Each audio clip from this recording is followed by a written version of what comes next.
সিঙ্গুরে কখনো দরবৃদ্ধির আন্দোলন হয়নি। সিঙ্গুরের অনিচ্ছুক কৃষককে এটা মনে করেছিল তারা বহু ফসলি জমি, সেই বহু ফসলি জমিকে তারা কিছুতেই দিতে চায়নি।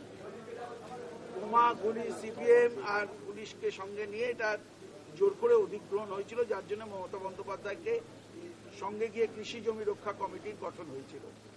আমরা কৃষি বহু ফসলি জমি বাঁচাবার আন্দোলন করেছি। আর যে আন্দোলনের কথা কালকে মলয় বলেছে তাকে বিকৃত করে অন্যদিকে আনা হচ্ছে বলে সে বলেছে। অন্ডালে কিছু লোক জমির যে দাম দেওয়া হয়েছে তার থেকে বেশি দাম চায়, দুটো এক নয়। একটা ঐতিহাসিক সংগ্রামকে এভাবে ছোট করে সংবাদ মাধ্যম দেখলে আমরা ব্যথিত হই।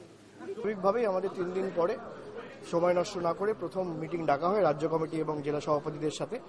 এখানে বেশি কিছু না, আমাদের সবাইকে বলা হয়েছে যে নেত্রীর যে সংগ্রাম সেই সম্পর্কে মানুষকে অবগত করতে এবং ভালোভাবে প্রচার চালাতে।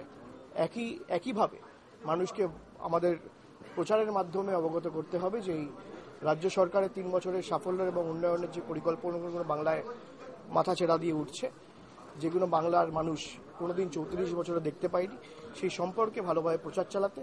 এছাড়া আগামী 6ই ডিসেম্বর আমরা গান্ধী মূর্তির পাদদেশে মেয়র রোডে সর্বভারতীয় তৃণমূল যুব কংগ্রেস এবং পশ্চিমবঙ্গ তৃণমূল যুব কংগ্রেসের পক্ষ থেকে একটা শান্তির সন্ধানে সংহতি দিবস পালন করা হবে।